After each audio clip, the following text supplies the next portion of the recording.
उत्तर प्रदेश के साबिक chief minister और समाजवादी पार्टी के सदर अखिलेश यादव ने हफ्ते को टीआरएस के सदर और तेलंगाना के चीफ मिनिस्टर के चंद्रशेखर राव से उनकी तगलक रोक की रिहाइशगाह पर मुलाकात की। दोनों ने लंच पर मुल्क की सियासत पर बातचीत की। चीफ मिनिस्टर एक हफ्ते के कौमी दौरे पर हैं। उनके दौरे के प्रोग्राम में चंडीगढ़, शिरडी, कलकत्ता, पटना और बेंगलुरु शामिल है। आज़मीन हज को किसी किस्म की तकलीफ नहीं होनी चाहिए और माजी में पेश आए तमाम कमियों को दूर किया जाए। इन ख्यालात का इजहार रियासती वज़ीर दाखिला मोहम्मद महमूद अली ने हफ्ते को राजीव गांधी इंटरनेशनल एयरपोर्ट पर आज़मीन हज के इंतज़ामात के दौरे के दौरान किया। इस मौके पर हज कमेटी चेयरमैन मोहम्मद सलीम, मुशीर हुकूमत AK Khan, Haj committee executive officer Shafiullah, Rajiv Gandhi international airport के आला ओहदेदारान, सऊदी एयरलाइंस अफसरान और CISF के डिप्टी कमांडेंट मौजूद थे। इस मौके पर वज़ीर दाखिला ने कहा कि हुकूमत तेलंगाना आज़मीन हज को हर किस्म की सहूलियात और आसानियाँ फराहम करने में संजीदा है। उन्होंने कहा कि तेलंगाना हज कमेटी हर साल आज़मीन हज के लिए उम्दा इंतज़ामात करती है। वज़ीर मौसूफ ने कहा कि साल 2022 में हज की सादत हासिल करने वाले तेलंगाना, आंध्र प्रदेश और कर्नाटक के मुंतखब आज़मीन हज को किसी किस्म की तकलीफ़ नहीं होनी चाहिए। उन्होंने एयरपोर्ट के मुतल्लिक़ा ज़िम्मेदारों को हिदायत देते हुए कहा कि आज़मीन को बैठने के लिए वाफिर मिक़दार में कुर्सियों का इंतज़ाम करें, वज़ू खानों की तादाद में इजाफ़ा किया जाए और पार्किंग के लिए बेहतर सहूलियात फराहम की जाए, जिस पर राजीव गांधी इंटरनेशनल एयरपोर्ट के आला ओहदेदारों ने मुस्बित जवाब दिया। चीफ मिनिस्टर के चंद्रशेखर राव के दफ्तर और MLC के कविता ने जगतियाल में एक तकरीब से खिताब करते हुए कहा कि बीजेपी जय श्री राम जैसे नारों पर यकीन रखती है, लेकिन इस नारे से ज्यादा तरक्याती कामों पर यकीन रखते हैं। उन्होंने कहा कि बीजेपी मजहब की सियासत के जरिए वोट लेना चाहती है। इस तरह पूरे मुल्क में माहौल खराब किया जा रहा है। रियासत के किसान परेशान है।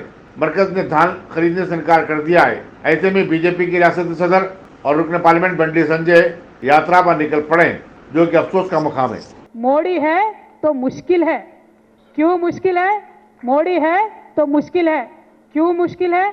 क्योंकि आज GDP पाताल में है और महंगाई आसमान में है। मोदी है तो सिलेंडर का दाम 1000 के ऊपर है, पेट्रोल का दाम 120 के ऊपर है, डीजल का दाम 105 के ऊपर है, तेल महंगा है, नमक महंगा है, दाल महंगा है। कैसे जिएंगे लोग? ये MP साहब आप बताओ, अमेरिका में जाके नॉर्मल झूठ मूठ बात मत बताओ, ये सारे बातें बताओ। रुपये का जो वैल्यूएशन है वो पाताल में है, लेकिन बेरोजगारी जो है वो आसमान में है। तेलंगाना प्रदेश कांग्रेस कमेटी के सदर रेवंत रेड्डी MP ने तेलंगाना के नजरिया साज जयशंकर के आबाई मुकाम कंपेट वरंगल का दौरा किया। उन्होंने इस बात पर अफसोस का इजहार किया कि TRS हुकूमत ने जयशंकर जैसे बड़े लीडर के आबाई मुकाम को नजरअंदाज कर दिया। यहाँ कोई तरक्याती काम अंजाम नहीं दिए गए। उन्होंने कहा कि कांग्रेस इख्तियार के आने के बाद कंपेट को एक मॉडर्न विलेज में तब्दील किया जाएगा। यहाँ बताना जरूरी होगा कि कंपेट की आबादी 5000 नफूस पर मुश्तमिल है।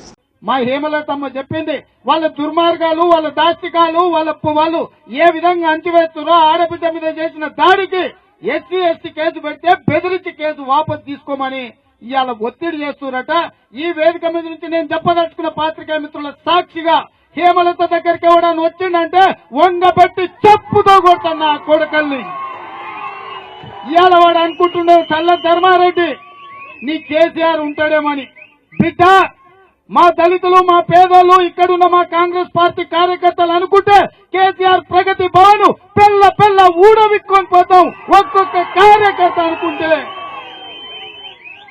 నువ్వు 10 ఎకరాల గడి అనుకుంటున్నావు బిడ్డ, గంట లోపల నీ గడిని నేలమట్టం చేసి TRS వాళ్ళ గుండెల గుణపొందించే శక్తి మా పేదోళ్లకు, మా ఆడబిడ్డలకు ఉన్నదని నేను ఈ సందర్భంగా చెప్పదలుచుకున్నా। మిత్రులారా, ఇవాళ ఆలోచన చేయండి। 8 ఏళ్ల తర్వాత అక్కంపేట గ్రామం జయశంకర్ గారు ప్రపంచానికే స్ఫూర్తిచ్చి పోరాటాలంటే ఎట్లా ఉండాలో ఒక దశాదిశ నిర్దేశం చేసిన జయశంకర్ గారి ఊరు 8 ఏళ్లలో రెవెన్యూ విలేజ్ కింద కూడా మారలేదు, పెద్దాపూర్ కింద ఉన్నది। ఈ గ్రామ శివారులో 14-1500 ఎకరాల భూమి ఉంది, 2800 ఓట్లు ఉన్నాయి। నువ్వు 200-300 ఓట్లు ఉన్న తండాలను గూడాలను కూడా గ్రామ పంచాయతీలు చేసినా అని చెప్పిండు కదా సన్నాసి. ఆ తాగుబోతు నేను అడుగుతున్నా, జయశంకర్ గారి ఊర్లో దగ్గర 3000 ఓట్లుండి 5000 జనాభా ఉంటే జయశంకర్ గారి ఊరినే రెవెన్యూ గ్రామంగా మారవలేదు. పక్క శివారు పేరు చెప్పుకొని బ్రతకాల్సిన పరిస్థితి గ్రామానికి దాపురిచ్చిందంటే కేసీఆర్ ను దేంతో కొట్టాలనో ఈ గ్రామ యువకుల్నే ఆలోచన చేయమని అంటున్నా. వరంగల్లో ఉన్న ఈ గ్రామాన్ని తీసుకెళ్లి పక్కన కలిపిండు, హనుమకొండలో తీసుకుపోయి కలిపిండు. అంతేనా? వరంగల్లో ఉంటే తీసుకుపోయి హనుమకొండలో కలిపిండు. बीएसपी की रियासती सदर डॉक्टर प्रवीण कुमार ने आदिलाबाद बाईपास से अंबेडकर के मुजस्समे तक एक रैली की क़यादत की। उन्होंने कहा कि रियासती हुकूमत का दावा है कि अवाम की कारकर्दगी से खुश है, लेकिन चीफ मिनिस्टर का यह बयान गुमराहकुन है। डबल बेडरूम मकानात गरीबों को देने का जो वादा किया गया था उसे अब तक पूरा नहीं किया गया। उन्होंने कहा कि बीएसपी समाज के पिछड़े तबकात को जिंदगी के हर शोबे में आगे लाना चाहती है और इसके लिए काम कर रही है। साइबर क्राइम की वुमेन्स पुलिस सकीना नामी खातून के खिलाफ मोहम्मद वसीम की शिकायत पर कार्रवाई का आगाज कर चुकी है। बताया जाता है कि मोहम्मद वसीम की 9 साल कबल सकीना नामी खातून से शादी हुई थी। उसके बावजूद उसके पासपोर्ट पर दूसरे शहर का नाम है। मजीद ये कि उससे उसके नाजायज ताल्लुकात भी हैं। मोहम्मद वसीम ने बताया कि सकीना की अब तक 3 शादियां हो चुकी हैं और वो उनके खिलाफ झूठे इल्जाम लगाते हुए पुलिस रुजू हुई हैं। मेरा नाम मोहम्मद वसीम अहमद है जी। मेरे वाइफ का नाम सकीना है जी। मेरी शादी होके 9 साल हुआ।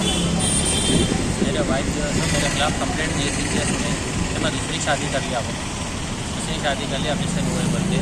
मेरे को 9 साल हुआ शादी होकर, मेरे को बच्चे नहीं हो रहे बोल के मैं दूसरी शादी कर लिया। इनको बोल के बता के शादी करा। और मेरे वाइफ की जो है तो मेरे साथ तीसरी शादी है। फर्स्ट वाइफ की? मेरी जो फर्स्ट वाइफ है उनकी मेरे साथ तीसरी शादी है। क्या नाम है? इनका नाम है सकीना है। इनके फर्स्ट हस्बैंड जो है सो बाहर के शेख है और सेकंड हस्बैंड जो है सो आरिफ मोइनुद्दीन है। इनके आरिफ मोइनुद्दीन के साथ इनके अभी भी रिलेशन है और इनका आप इनके कॉल डिटेल्स निकाल के चेक कर सकते हैं 9 साल में, और इनका बैंक स्टेटमेंट निकाल के चेक कर सकते हैं। मैं तो काम करके घर चलाने वाला हूँ भाई। अभी इन्होंने मेरे को परसों बोले कि इन्होंने 40 लाख का घर लिए बोल के। मेरे पास तो घर का किराया देने पैसे कम पड़ते मेरे को। 40 लाख का घर दिए बोल के बोले, और ये पैसे नू हर महीना आरिफ इनको पैसे दे रहे बोल के।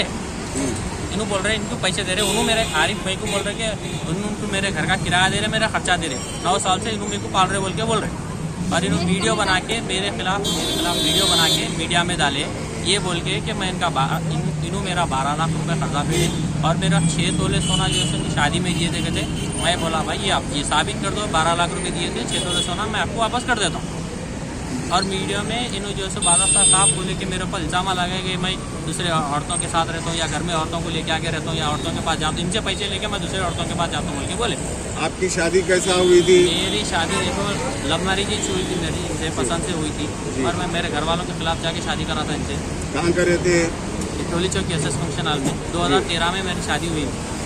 इनके जो एक्स हस्बैंड है जो आरिफ मोइनुद्दीन है, मैं जब इनसे शादी करा तो इनके एक्स हस्बैंड का जो है मेरे को नहीं मालूम था, ठीक है। उन्होंने जो है सो मेरी शादी के बाद में 1 साल की देखो यहाँ नाम भी है, देखो इनका पासपोर्ट कॉपी है, इनके हस्बैंड का नाम है शेख आरिफ मोइनुद्दीन, पासपोर्ट कॉपी में। इनसे इन्हों रिलेशन में आज भी है। इनके आप कॉल डिटेल्स चेक कर सकते हैं, इनका बैंक स्टेटमेंट चेक कर सकते हैं। पैसे तो मैं नहीं दे रहा हूँ मैं इनको, इन्हों जो है सो पैसे तो मैं नहीं दे रहा हूँ उनको। इन्हों खर्चा उन्होंने उनको खर्चा दे रहे। किस बात का पैसे दे रहे भाई? 9 साल से उन्होंने कहीं के पैसे दे रहे इनको। और क्या रिश्ता है इनका इनसे अभी क्या रिश्ता है? मेरे को मेरे खिलाफ झूठी कंप्लेंट भी करे थे परसों कि मेरे घर में मैं लॉक तोड़ के चोरी करा बोल के।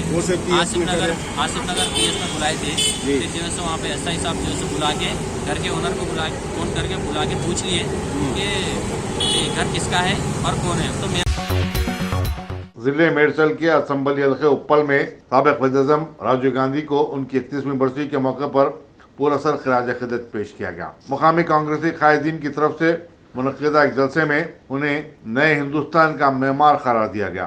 राजीव पार्क में सिलसिले में एक जलसा भी मुनक़िद हुआ, जिससे कांग्रेस पार्टी उप्पल असम्बली हल्के के incharge R Laxma Reddy, senior Congress leader Jai Venkatesh, जगदीश्वर राव, कृष्णा मूर्ति और दूसरों ने खिताब किया।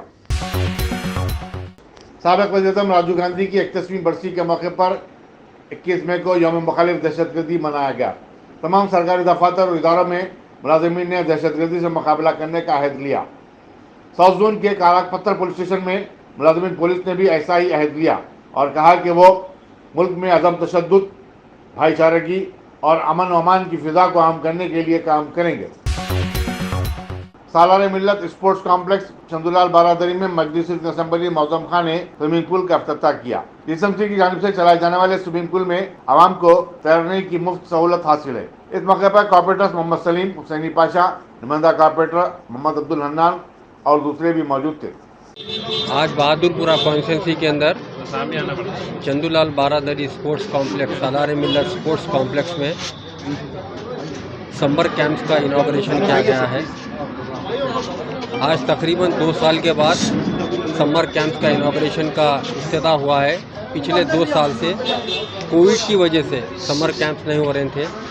आज इस प्रोग्राम में हमारे जोनल कमिश्नर थे, DMC थे, इस एरिया के कॉरपोरेटर मोहम्मद सलीम थे, बहादुरपुरा कॉन्स्टिट्यूंसी के दूसरे कॉरपोरेटर्स हुसैनी पाशा, हन्नान साहब, एक्स कॉरपोरेटर गफ़ार साहब, बशीर साहब और मजलिस इत्तेहादुल मुस्लिमीन के सारे वर्कर्स मौजूद थे इस प्रोग्राम के अंदर।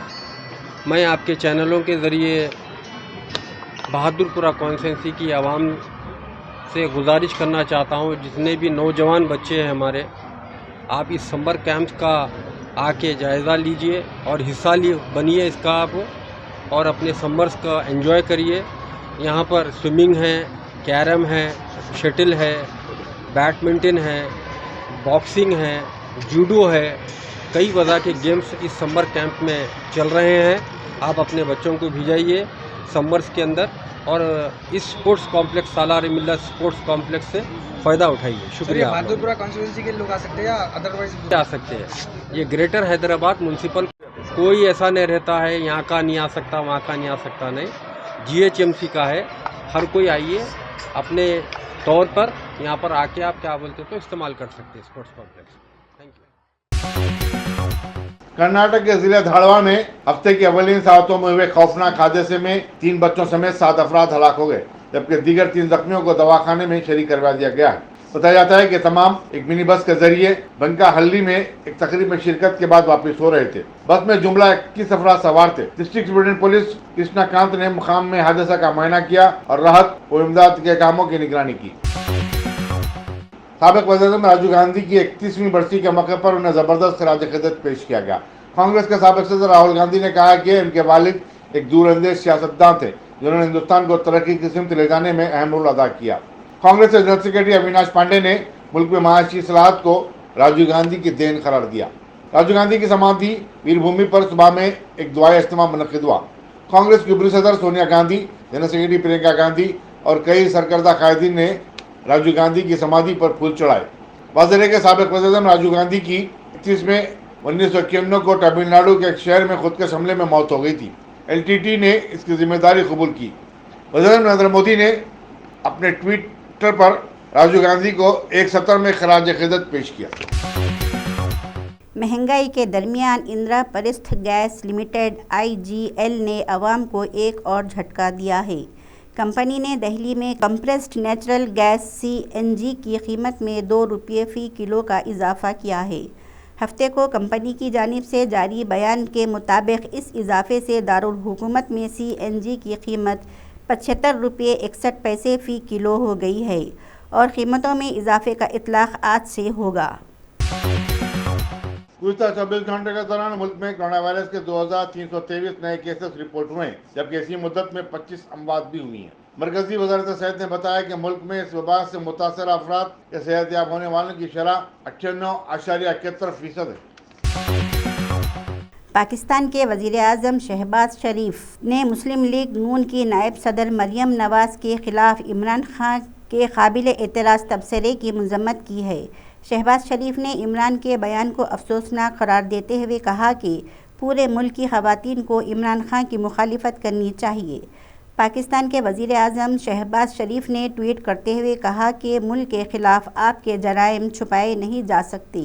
जो लोग मस्जिद नबवी की पाकीज़गी का एहतराम नहीं कर सकते, इनसे माँ बहनों और बेटियों की इज़्ज़त की तवक्को कैसे की जा सकती है। माशी बहरान का सामना करने वाले श्रीलंका के शहरियों को शनिचर के रोज़ बड़ा रिलीफ दिया गया। श्रीलंका की हुकूमत ने हफ्ते के रोज़ मुल्क में लगाई गई इमरजेंसी हटा ली है। मुल्क में गैर मामूली माशी बहरान और हुकूमती मुजाहरों के पेश नज़र 2 हफ्ते कबल इमरजेंसी नाफिज की गई थी। ऑस्ट्रेलिया में आम इंतखाबात के लिए वोटिंग का अमल हफ्ते की सुबह शुरू हुआ। मुल्क भर में पोलिंग स्टेशन सुबह 8 बजे मुकामी वक्त से शाम 6 बजे तक लाखों ऑस्ट्रेलवी वोटर्स के लिए खुले रहेंगे। अक्सरियती हुकूमत बनाने के लिए किसी पार्टी को पार्लियामेंट के ऐवान ज़री ऐवान नुमाइंदगान में दस्तयाब 151 सीटों में से कम 76 सीटें जीतनी होंगी।